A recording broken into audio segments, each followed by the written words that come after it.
I am live here with MP Brad Trost. He is out of Saskatoon and is with the Conservative Party of Canada. And we are here to talk today a little bit about his journey into politics, some of the issues he's taken on, some of the stuff that's made him, I guess, sort of famous in our Saskatchewan and possibly Canadian news, and a little bit about some of the issues facing Saskatchewan at the moment. So with no further ado, I will introduce Brad. I hope you're doing well, Brad. And please tell us a little about yourself and how you got into Conservative politics. Well, I'm a Saskatchewan farm kid. Grew up in eastern Saskatchewan. My folks had a farm in just south of Springside, if anyone knows where that is. And my mom was librarian in Melville for quite a few years. So lived basically between the farm and Springside in Melville. We always would drive out in the summer because Dad figured easier for us to live in town. So that's where I grew up. Started volunteering for whatever the right or center-right party was in Saskatchewan politics.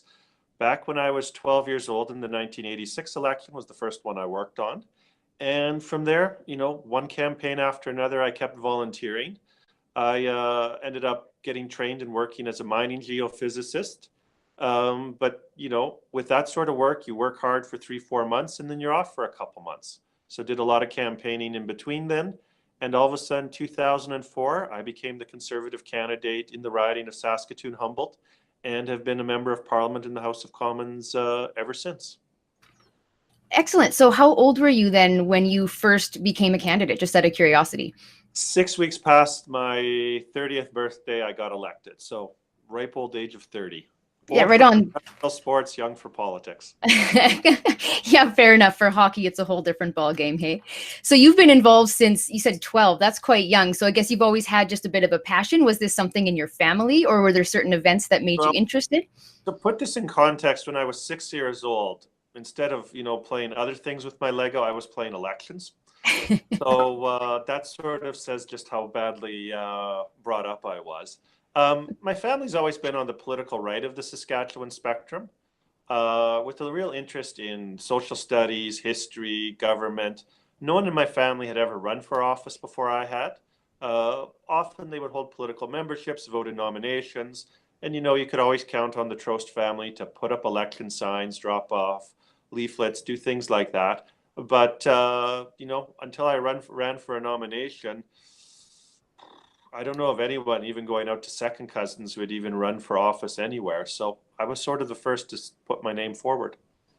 Right on. Yeah, it's kind of where I'm at too. Nobody in my family, my parents watch the news and they get, you know, riled up about issues, but I didn't have any interest in politics till I was about in high school. And then all of a sudden that became a dream. My life went a different direction, but it's not something most kids dream of, you know, when they want to grow up. So it's an interesting, I'm always interested to hear from other people that have politics as an actual passion. So were you more interested in getting into policy writing? Was there any sort of a moral issue that you wanted to take on? I understand you come from a Christian background. Yeah, I have to say, I didn't come in with one specific issue in mind. Very much a broad spectrum, full across the board, right-winger, political conservative, whatever terms has been used. I mean, I started following politics when Margaret Thatcher and Ronald Reagan were still in the news. That was my introduction as a child. And very much fit into that sort of world spectrum. My family tree, they all fled the communists in Eastern Europe. They were Germans, they were Mennonites. And so there was a real sense of, you know, history matters, world politics matters, and you have to stand up for freedom. And freedom is not one particular issue on one particular day. It touches everything in the political spectrum. So, yeah, I would say nothing in particular got me involved. The whole range of issues and the basic philosophy of what we need to be involved in government and how we need to limit government to its specific role is what basically got me interested in politics to begin with. I suppose growing up with a family that had, you know, any type of socialism or communism roots, you're going to pick up those little inklings. I mean, I know I certainly heard, you know, even as a kid, you don't think about it. Maybe it's not conscious, but you do hear these things, these ideologies, these mentalities. So I guess small government would be rather appealing if you had a family growing up in Eastern Europe, as you said. So I'm wondering, I mean, sorry, go ahead. My grandma still told stories when she was alive about how she remembered the Russian Civil War, with the Red Army on one side of the village and the White Army on the other side. So world politics was something that actually impacted her life in a very, very immediate way. Fair enough. I mean, it seems a lot of young people nowadays, they don't look into history. You see a lot of people, pretty much carrying the communist flag around at this point, and I don't think people understand. I didn't understand actually growing up. I don't feel like our school system does a great job of telling us how much negative that regime did. We hear a lot about, say, Nazi Germany. We don't hear a lot about communist regimes elsewhere, and I find that really unfortunate because now we see these very inaccurate views, I guess, of how that can affect the world. Do you see that happening a lot in Saskatchewan? I know we watch it a lot in the news. Now that you're in politics, what are your views on that? Do you see Canada going in a strange direction when it comes to that mentality of bigger government, more reliance on government? Yeah, I have a youth panel that I meet with 2, 3 times a year. And youth is university student age and young adults. And we talk, and these are more interested in history than the average university student. But that's one thing I really notice when I talk with a lot of young people who don't really know their politics or know where they stand. They don't really have a real grasp of history. They don't know about what the forces were, what brought forward our Western civilization, what held it back. And I think that's an unfortunate thing because, history may not always repeat itself, but it can rhyme. It can have certain patterns. And it's useful studying and understanding, what we think of as new today has been tried.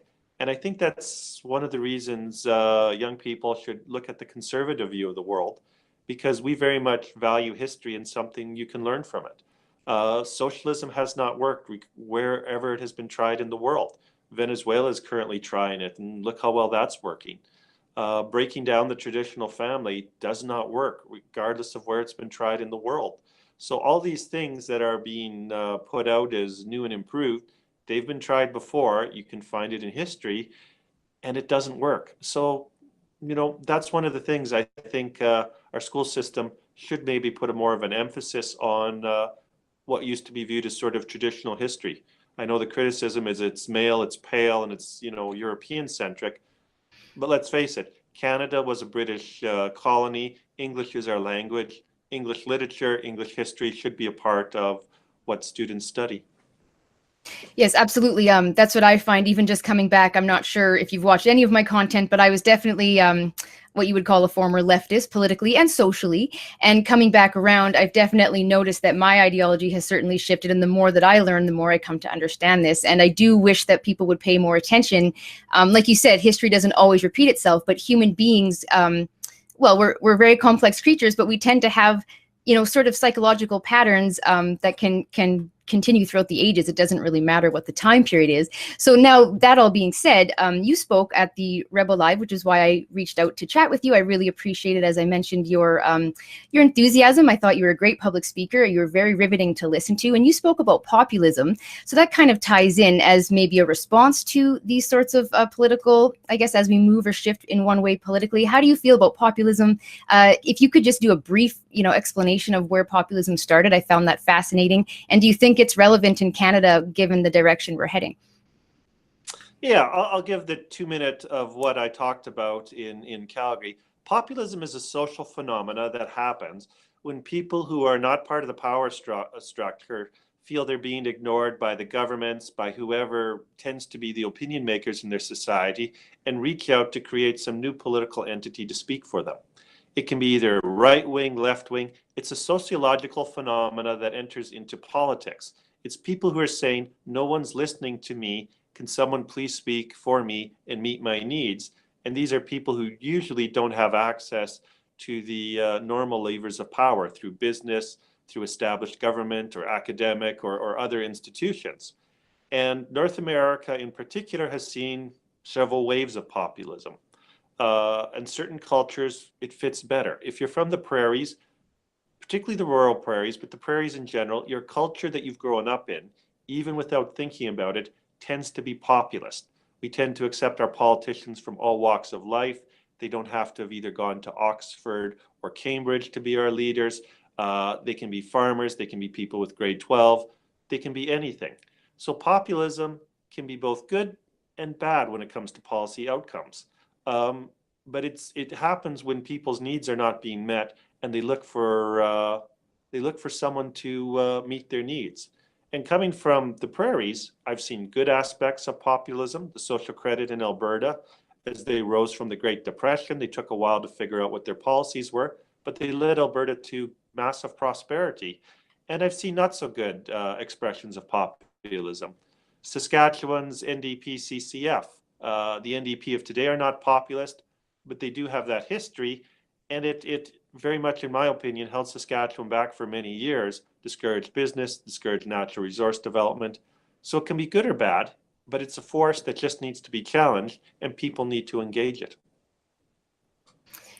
Yes, exactly. And it's interesting. I was smiling while you were chatting about that. I'm not sure if my little video side is coming up in the corner or not, but when you say, Saskatchewan rural people, or I suppose this would be very similar to other rural areas of the country, particularly though the West, Manitoba, Saskatchewan, Alberta, we don't need, and in fact, in many cases, we prefer not to have what you might call an elitist kind of government, right? Because we're very hearty people, and a lot of people are just very hard workers. There's a lot of knowledge outside of university knowledge. Of course, university knowledge is exceptionally important, but there is a lot of knowledge to be gained just from essentially working the land and being a part of this type of a demographic. So I find that very refreshing to always, hear someone that kind of understands, when you're in politics yourself, that understands, hey, the people don't necessarily want someone that they can't relate to. Like, do you feel that coming from Saskatchewan then has made you that much stronger of a person standing up for certain rights or for certain values? Do you feel like living in the prairies, I guess, as far as you mentioned freedom, would that be something that the prairies has contributed to? I think it does. We were talking earlier about the history.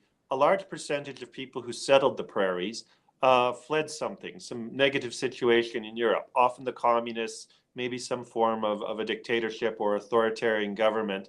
And so our culture was a lot of people who were coming out here to make it on their own.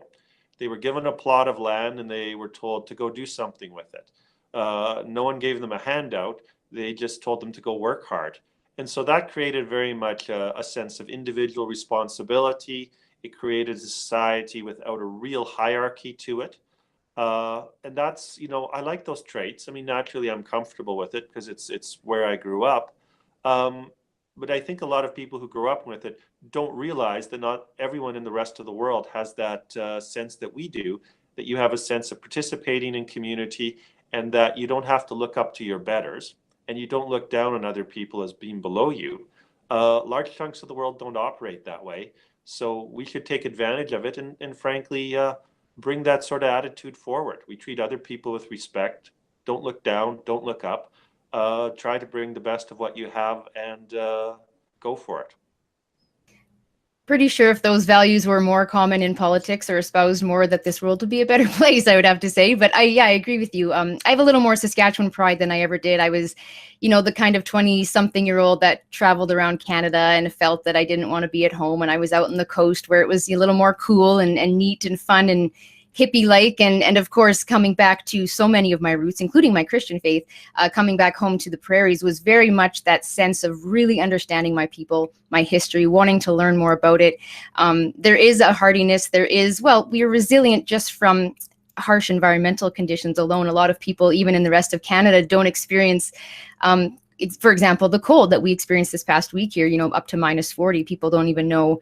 It's a little tough for people at, university in California to get it. Sorry, was that? It keeps the undesirables out.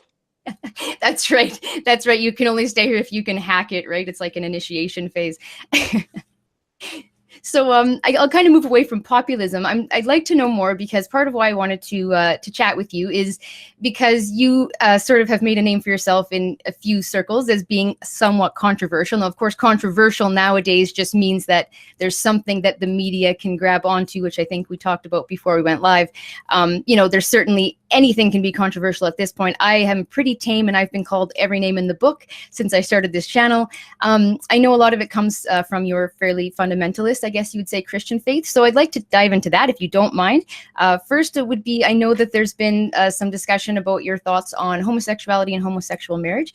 If you don't mind just diving into your belief system and where you run into, I guess, some headbutting in politics. Yeah, I am very much a traditional conservative who believes the traditional nuclear family, mom and dad and the kids, is the best for society. And since it's the best for society, it should be promoted and supported above everything else.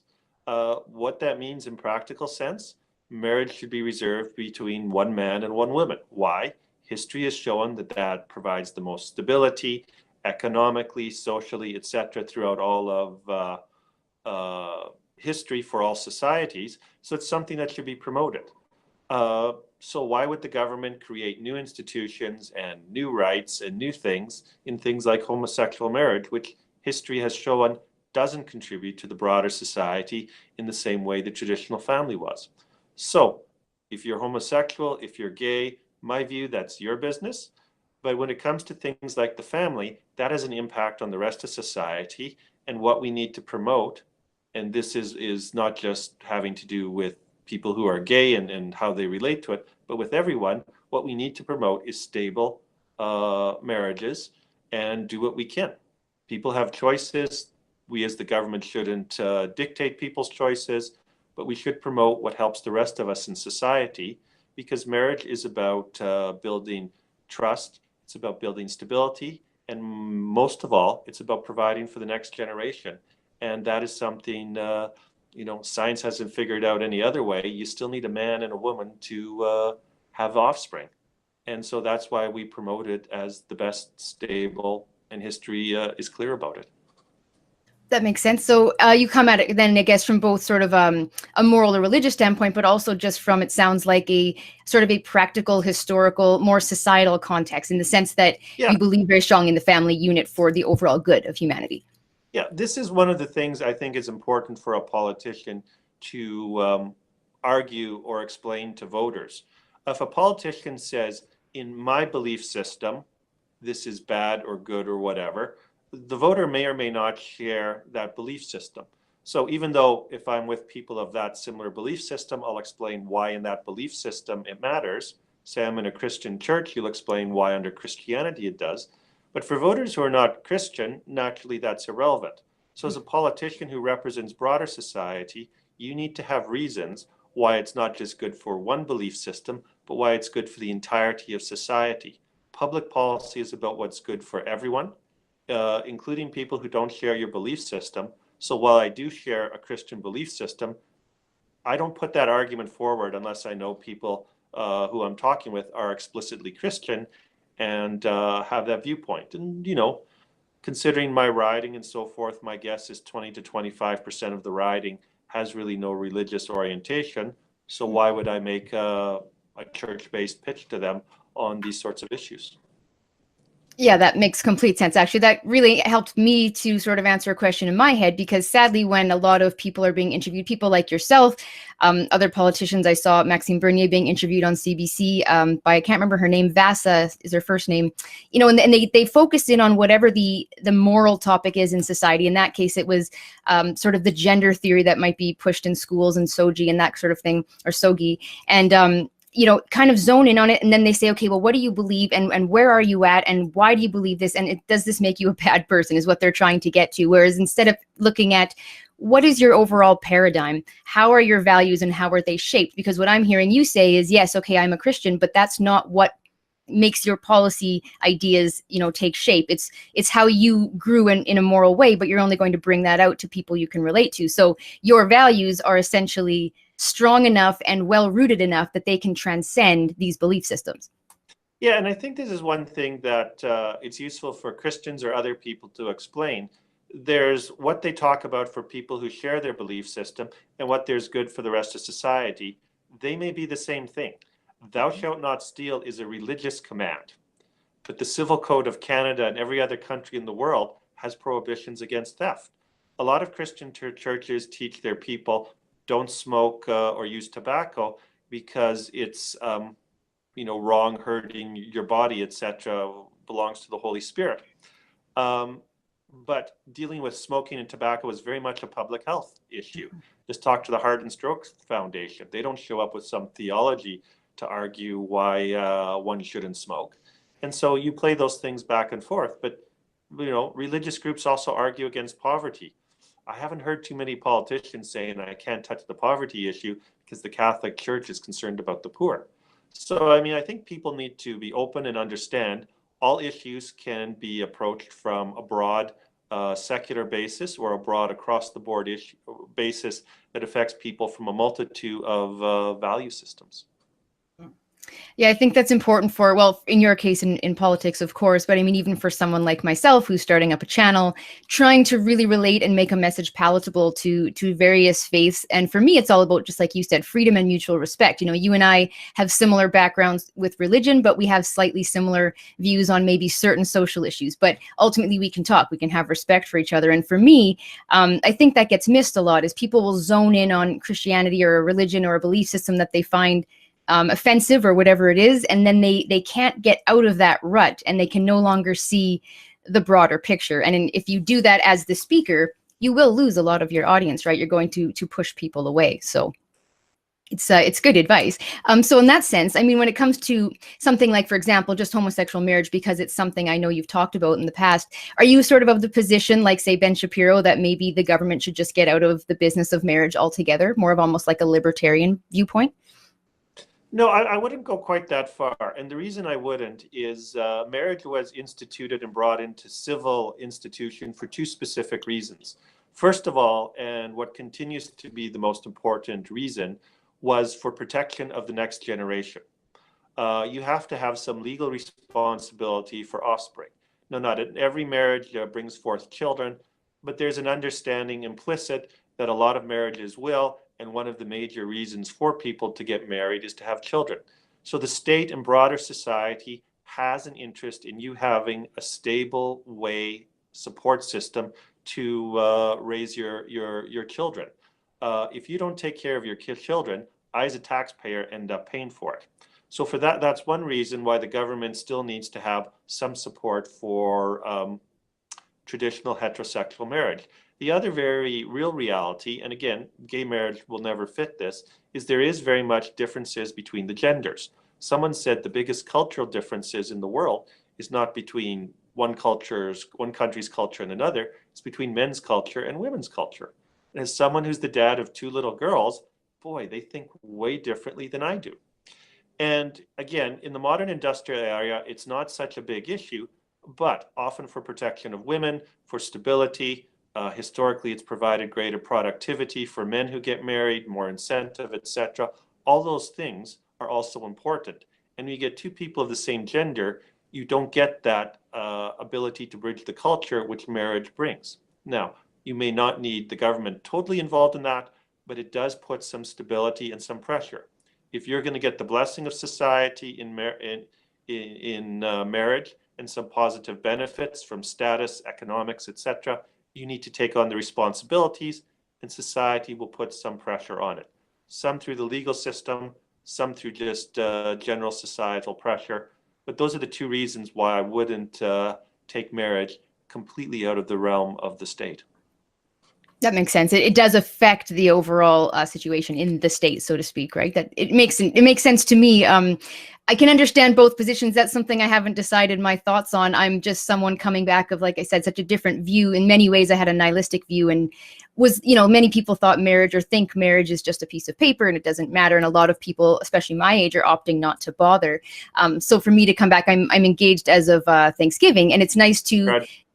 Yeah, thank you. I'm proud to say that I'm going to be part of the generation that is going to go ahead and get married, because I believe that, yeah, there's a spiritual side to it for sure, but there is something about that commitment and having that in the eyes of God, in the eyes of the state, in the eyes of your family and friends. You announce that you're going to live this specific lifestyle, and I don't think any society can say honestly that they wouldn't benefit from these sorts of things like commitment and love and loyalty and all of the things that traditional marriage entails. Yeah, and sometimes you need a little pressure from the outside. Now, granted, your mom will provide her share of pressure, but beyond your mom, sometimes the government can give a little bit of a boost. Yeah, fair enough. So the government, you're a small government guy, but you don't believe that they should be out of the picture in this realm altogether then? No, the state has responsibilities, and the responsibilities are to provide protection and security. Usually we think of protection and security in areas like the policing and military defense and things like that. But in this case, to provide legal protection for children is one of the overarching reasons that we have marriage. People talk about, marriage is only about love and adult fulfillment and stuff like that. No. Marriage is not just between two people. It's a contract you also make with the broader society, because you do have responsibilities for the broader society, particularly when it comes to bringing offspring into the world and to raising them. And I don't want you to breach your responsibilities, just as you don't want me to breach my responsibilities with my two little ones at home.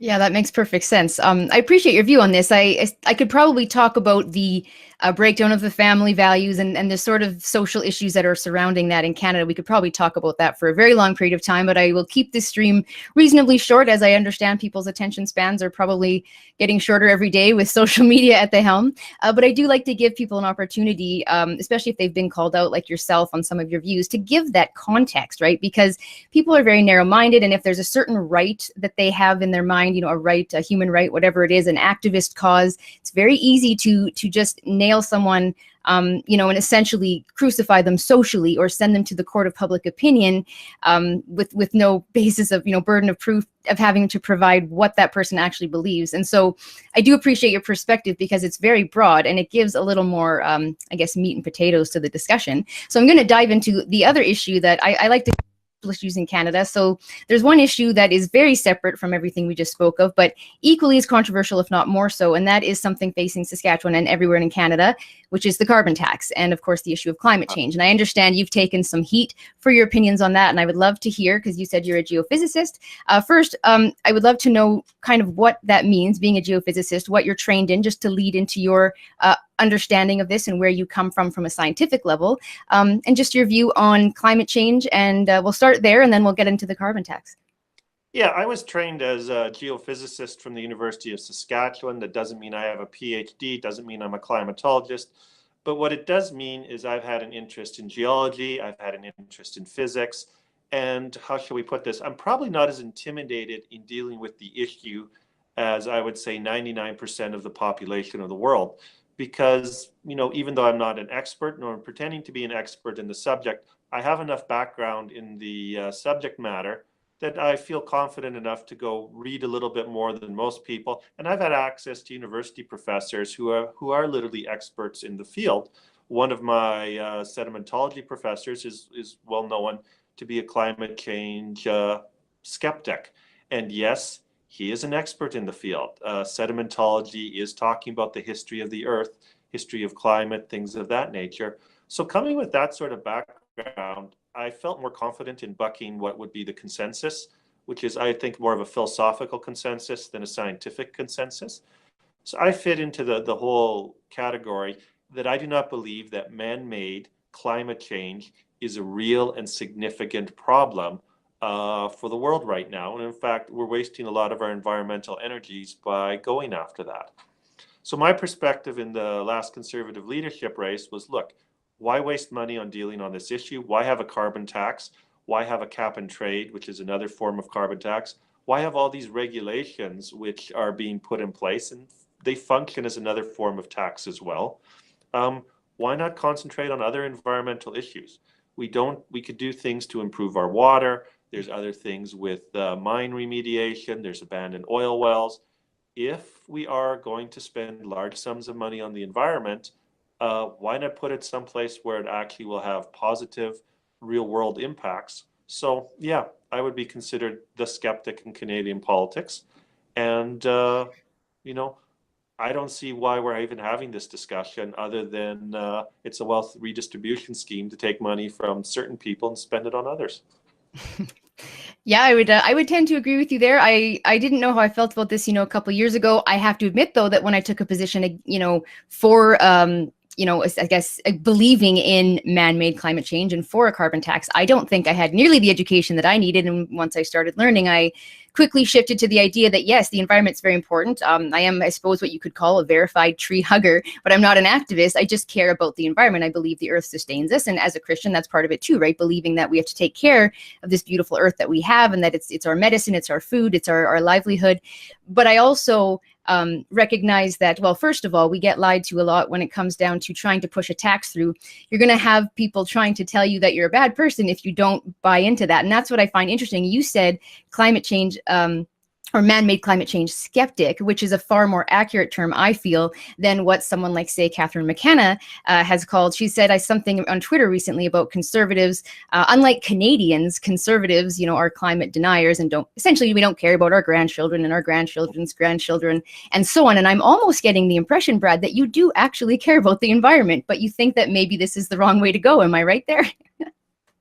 Well, there have been some really interesting presentations by experts in Canada. There's a geography professor at the University of Toronto who also does work for Simon Fraser University, and he once presented to the House of Commons Natural Resources Committee on how fossil fuels have actually improved the environment.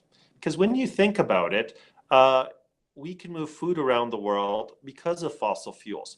That causes people to use the better land instead of pushing the marginal land into productivity in places like the Sahara Desert. You think about, coal came on and, people talk about dirty coal, but if it wasn't for coal, people would have clear-cut forests all over the world for heat and energy and things like that. And if it wasn't for oil, we would be using nothing but coal. So one thing after another, when you start to look at what's happened throughout history, technology, including the use of fossil fuels, has made it easier for people to conserve the environment, to be more efficient on what they do. Forests in North America are greater than they were back when the buffaloes roamed the prairies. Why? Because we don't cut them down when there aren't forest fires that burn them down all the time. Perhaps they should have a few more forest fires, but hey, science actually helps to deal with the environment. Economic growth is necessary to deal with the environment in a positive way. So why are we being so negative about all the good things that we currently have? It's a good question. I find that generally, activism often is more based on a knee-jerk reaction or a nice fuzzy feeling of wanting to take care of something or take care of someone. Often empathy and compassion are used as a buzzword to kind of convince you that you're on the right path. But no one's thinking logistically, and that's where the conservative view comes in, I suppose, more strongly. So for myself, I see this clearly. I'm from Estevan originally, which of course is a strong oil town, and we also have a lot of coal. And we had two different power plants, two coal plants, and one was considered dirty and one was considered clean. We had Boundary Dam, which was struggling. It's redone itself, remade itself technologically now, but at the time, Shand was doing all kinds of incredible things technologically to try to make it cleaner, to have cleaner emissions, to reduce emissions, to be more efficient, to be more environmentally friendly. And I think if you give the free market that ability, most humans do care about their grandkids and do care about their children, even us mean conservatives, and would want to do better things for our environment. Like you said, whether it's cleaning up water, making sure that pipelines have better technology so they don't spill, better response times, like you said, forest fire management, all that kind of stuff, right? Yeah, and who doesn't want to live in a nice, clean society? Conservatives tend to have more kids than people on the left side of the spectrum. We should be carrying more nations. You look at the countries in the world that tend to have the best environmental situations. They tend to be the wealthier countries of the world that have, at least historically, engaged in free market-based systems. So wealth actually helps people to conserve things. It helps people to clean up things. If you're struggling to just make ends meet, you don't really have the time to, you don't really have the means to take care of some of these problems. So let's not try to tax our way into poverty. That won't help the environment. That's essentially what I was just going to ask you was, so what are your thoughts then? Let's say we're even going to give man-made climate change a bit of footing, or you want to, dive into some belief that it might be partially our fault. If you were going to go on that context, the carbon tax itself, how do you feel? Do you feel this is helpful? I mean, I hear a lot of, well, we're going to take some money and we're going to give you this much back. And when I hear that, I can't help but think of, getting that email that if you just send this, $1,000 over to so-and-so in a different, continent, that you're going to get $1 million back. That sounds sketchy, particularly because, and I don't want to get too political, but I don't feel like Trudeau's been particularly fantastic at balancing the budget, and I don't really trust him to give us this money back. What are your thoughts, I guess, on whether that scheme, like you said, would even be economically beneficial? Will we see our money back the way it's been promised? Any thoughts on that? Well, it will be economically beneficial to some people. And that's always the trick of politics, taking money from some people, giving it to someone else, and having the people who get the check be more grateful to you than the people who you took the money from being resentful. I mean, just think about this. They say they're going to tax a province and return the money directly back to the province, with only taking, 5-10% out along the way. Okay, but each individual is going to be impacted differently. Now, if you are in a sector that pays a large percentage or a large amount of that carbon tax, you may lose your job. So it doesn't matter how much you get back in income tax. If you don't have any job, you don't have any income. If you live in rural Saskatchewan and have to drive into the city to get to work, to have a job or whatever, you're going to pay a higher amount of carbon tax than someone who just walks down the street in a downtown from a downtown condo. So this thing that it's going to be returned back to each individual, no, it'll be returned back to a government, and inside that it's going to be shuffled back and forth in many directions. So who's going to get hit? People in the natural resource industries, rural people, people who consume a higher percentage of their income in heating and transportation, which does tend to be lower income Canadians. So even inside a province, if the whole money is returned to the province, there's going to be a lot of people who either lose their jobs or have to pay more taxes just because of who they are and what they do.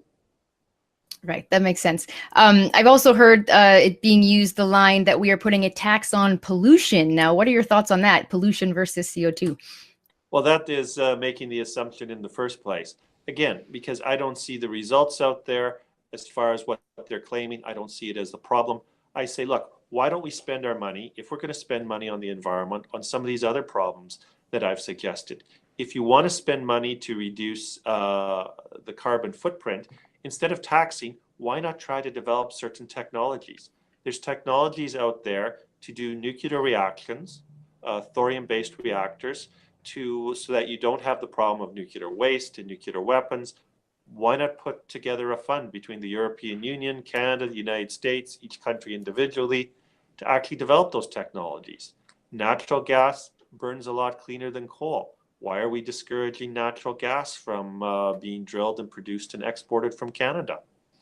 If you look at the things which have actually done a major job to reduce greenhouse gases, they're not what people think. When communism ended, Eastern Europe, Europe as a whole, really watched its greenhouse gases go down. Why? Because without the communists propping up a useless heavy industry in Eastern Europe, emissions dropped dramatically. The United States has made major progress on dropping its greenhouse gases. Why? Not because of the Obama administration, but because natural gas prices dropped dramatically. Petroleum engineers found new ways to get natural gas out with fracking and 3D seismic and things like that. Natural gas became cheaper than coal. Lo and behold, emissions dropped. So Margaret Thatcher, Ronald Reagan, and petroleum engineers have done way more for the environment than all of these protesters who go around waving their placards. It's what are the results? If you care about the world, you actually have to look for real results. Yeah, and it all comes back down to some of the even similar values we spoke of when we talked about family values, right? It is about responsibility. It's about thinking beyond yourself and thinking for a greater thing. And the irony is often conservatives are sort of nailed for not caring for anything beyond our selfish interests. So I think people assume we're just all driving the biggest truck we can find just for fun and doing, circles just to burn diesel just for fun. I don't know what people think, that, everyone's just wasteful. I mean, there are people that are not mindful of their economic footprint or of their environmental, ecological footprint. But most people I find are pretty much on the same page on all of this. This is it's still same topic, bit of an offshoot. I don't know if you ever read, Scott Moe had done an editorial or a letter to the National Post discussing why Saskatchewan's actually geographically different or geologically different in many ways because of our potash industry, and something to do with the way that changes carbon. Are you familiar with sort of that side of things scientifically? It's beyond my understanding. I haven't seen his particular op-ed. I do know if you're going to do carbon sequestration, it really matters on what your local geology is, because certain geologies cannot contain the carbon dioxide when it's pumped into the ground. Other geologies can. It depends on the porosity and the permeability and various other things that you'll find in the rock formations under the ground. So it's possible that's what he was referring to, but I have not actually seen the article. Yeah, it was sort of just a last minute question. I was just curious. It's like I said, it's a bit beyond sort of my understanding, but my understanding from what he spoke of anyway is that Saskatchewan does have some sort of unique ways of almost, reducing our carbon, just that other places don't have. It had to do with potash and agriculture, but I'd certainly have to, maybe I'll have to get some sort of agriculturist on here and have that discussion, because it's kind of fascinating. Just Canada being so geographically different in each province, we do really all have A, different demographics, and B, different environments, and of course, different requirements for energy. Can't really get away with solar power maybe right now in Saskatoon in the middle of winter, right? We have to heat our vehicles, we have to get to work. This is a very, like you said, a lot of us would be hit hard with these sorts of things because it affects literally every moment of your life. So many people are commuting, etc. Yeah, I know someone in the city I was talking to who really was going to try out the nice new Tesla. And yet when you're in wintertime, you need the battery to heat the car as well too. So the mileage dropped dramatically. The unfortunate person got caught outside of town with the battery run out. And the expression I heard was, how did they say it? The coldest they've ever felt in their whole life. So you have to be practical and work for what you've got. What will work in Florida will not necessarily work in minus 40-degree weather in Saskatchewan. Yeah, mildly different situations. That's so true. So I guess I'll leave it there here, Brad. I don't want to take up too much of your time. I know you're a busy guy. We've had to reschedule a couple times between my tech issues and your schedule. I'm going to ask you to just finish off. Basically, I just want to ask you one kind of simple question overall, which is if you could give some advice to conservatives in Canada today, just given the very polarized climate. I'm sure you're on Twitter, you see the sort of fighting there's infighting between conservatives, but there's certainly a lot of labels and a lot of anger and hate being thrown at conservatives right now. You're considered bigots, we're considered regressive, all of the mean buzzwords. Any advice going forward? You seem to have a good way of speaking. Like you said, you have a way of discussing context in a broader sense to various belief systems. So if you could just pass that on, and anything else you'd like to say to finish off, whether it's a plug for your next project or whatever it is, please do go ahead. Yeah, two basic things. First of all, be a leader. Don't be shy. What you're saying is something that people may have not heard before. You have values, you have views that are going to be good for Canada, and you're saying them because you care. So don't be shy, be a leader. Secondly, try to understand the context, the history, and the underlying issues that you're arguing for. A lot of people will know the general idea, or they'll have some background, but they won't know the principles involved. If you're an engineer, if you're a mechanic, if you're anybody, you are stronger if you know the underlying principles and can start from the basics and build your argument or project up. Do that on whatever you're arguing or whatever you're putting forward. Be good exercise for yourself, and you will be able to more clearly explain what you believe. Finally, be polite. Enjoy other people when they have views that you may regard as silly. They're working through it. Maybe they will come around to your perspective in a few years. They're on an educational road. You're probably presenting something that's completely foreign to them. So be a bit patient, and don't laugh at them, laugh with them if you have to laugh. So those are, I would say, my basic three bits of advice for anyone who's out there in the public sphere. Much appreciated. Solid advice. I really appreciate you coming on today. Right after I end the broadcast here, I'll stay on with you for a moment, Brad. But again, thank you so much for being here. I do appreciate your time and your perspective. Always good to hear from people that are sort of within politics instead of just us commentators chatting back and forth. So I will leave it there, and I hope you have a wonderful rest of your week. And to everyone watching, thank you for tuning in. As always, be good to each other, but not because the government tells you to. Take care.